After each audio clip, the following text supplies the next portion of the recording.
जी, मुल्क के बहुत ही दो नामवर डॉक्टर्स हमारे साथ मौजूद हैं। डाउ यूनिवर्सिटी ऑफ हेल्थ साइंसेज के प्रोफेसर डॉक्टर साद नियाज ने हमें ज्वाइन किया है। साथ ही इंडस अस्पताल के chief executive officer doctor Abdul बारी भी हमारे साथ टेलीफोन लाइन पे इन्होंने ज्वाइन किया है। डॉक्टर बारी, आपसे शुरू करते हैं और सबसे पहले तो आपसे यही पूछेंगे कि अगर दुकानें खुले, मसाजिद में इज्तिमाई इबादत का सिलसिला जो है वो चल निकला, तो कोरोना के जो केसेस आएंगे वो हमारे अस्पतालों पर एक बहुत ही बड़ा ऑब्वियसली बोझ साबित हो सकते हैं। हर मुल्क से हम एक्चुअली यही सुनते आ रहे हैं। तो क्या हमारे अस्पताल इस वक्त इस काबिल हैं कि आने वाली लहर को संभाल सकें? आपको क्या नजर आता है? देखिए, हमारा हेल्थ केयर इंफ्रास्ट्रक्चर, देखिए मजमा कहीं भी हो, चाहे वो फैक्ट्री में हो, चाहे दुकानों में हो, चाहे शॉपिंग प्लाजाज में हो, चाहे मसाजिद में हो, जहाँ पर मजमा होगा वहाँ पर प्रोबेबिलिटी कि अगर किसी को होगा तो इन्फेक्शन बढ़ता है, इसमें जो है ना फैलने का अंदेशा बढ़ जाता है। इसीलिए हम समझते हैं, और हमें अपना इंफ्रास्ट्रक्चर हमारा हेल्थ केयर इंफ्रास्ट्रक्चर बहुत फ्रेजाइल है। हमें पता है हमारे पास शॉर्टेज वेंटिलेटर्स की है, इसीलिए अगर स्लो आता रहे तो हम उसको बर्दाश्त कर लेंगे। एकदम जब एक एक्सपोनेंशियल ग्रोथ होगी तो फिर इनको संभालना मुश्किल होगा, और वही हाल होगा जो इटली में हुआ है, जो यूके में हो रहा है, जो अमेरिका में हो रहा है, जो कि इतने वेल डेवलप्ड इंस्टीट्यूशंस हैं, ममालिक हैं जिनका इंफ्रास्ट्रक्चर बहुत स्ट्रॉन्ग था। आज वो बिल्कुल शीशे कांच की तरह टूट रहे हैं। भाई साहब, आप हमारे साथ रहिएगा। डॉक्टर साद, आपसे पूछेंगे कि मई के वस्त में कोरोना का अभी उरूज आना है, बात वज़ीर आज़म पहले कह चुके हैं, उसके बाद सिंध हुकूमत ने रीइटरेट की। अब आप डॉक्टर्स की गुफ्तगू और माहिराना राय भी हम तक पहुंची है, तो क्या कोई डेटा है जिसका एनालिसिस करके आप इस नतीजे तक पहुंचे हैं? किन वजूहात की बिना पर आप ये बात कह रहे हैं? पीक का सिलसिला कुछ यूँ है कि अगर आप फॉलो करें दुनिया के ट्रेंड को, तो उसके हिसाब से माहिरीन का ये ख्याल है कि हमारे यहाँ भी जिस तरह से नंबर्स अभी बढ़े हैं, जैसे आपने देखा कि 16 से 21 तारीख के बीच में तकरीबन 30 से 40% लोगों का इजाफा हुआ है।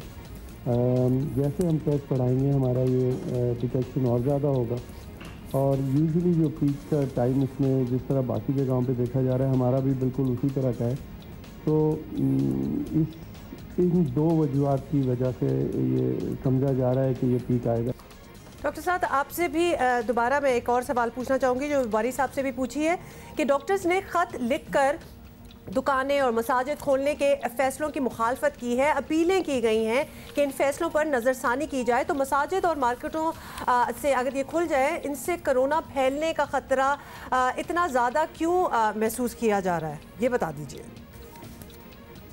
मसला ये है कि हम सोशल डिस्टेंसिंग की बात कर रहे हैं। हम लोगों की गैदरिंग को जहाँ पे भी, चाहे वो दुकान में हो, चाहे वो ऑफिस में हो, चाहे वो बिज़नेस में हो, चाहे वो फैक्ट्री में हो, या गवर्नमेंट ऑफिस में हो, राशन देने की जो लाइनें लग रही हैं उसमें हो, या रिलीजियस गैदरिंग्स हो, चाहे वो मस्जिद में हो या मस्जिद के बाहर हो, उनको हम इसलिए मना कर रहे हैं क्योंकि जैसा मैंने आपसे पहले कहा कि पीक अगर आनी अभी बाकी है तो उस वक्त हमें एहतियात करना चाहिए।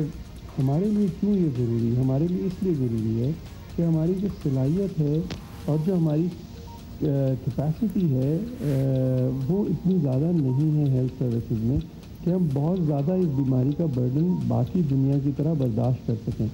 इस चीज़ को मद्देनज़र रखते हुए मैं ये समझता हूँ कि या जितने भी दीगर एक्सपर्ट्स हैं खुसूसन इस फील्ड के, उनका सबका ये ख्याल है कि हमें अपनी ये जो लॉकडाउन का सिलसिला है इसको कम से कम अगले 2 से 4 हफ्ते के लिए सीरियसली सोचना पड़ेगा।